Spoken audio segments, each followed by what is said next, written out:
রাহুল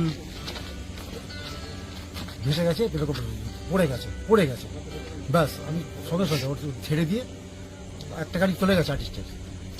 আচ্ছা, তারপর গেলাম এবার আমার রেস্কিউ বোট ছিল, তুলে নিয়ে এলো আমার স্টাফরা।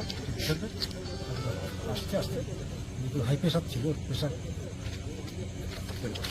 আচ্ছা, একটা জিনিস জানার ছিল যে ওই অ্যাক্সিডেন্ট মানে এটা কি শুটিং চলাকালীন হয়েছিল না শুটিং প্যাকআপ হয়ে গেছে। আমি আর্টিস্ট থাকছিলাম, আর্টিস্ট ওরা সব প্যাকিং করতো, মানে শুটিং এর পরবর্তীকালে হয়েছিল? তারা কি বেড়াতে টেড়াতে এখন গেছিলেন? সেটা আমি স্পটে ছিলাম না।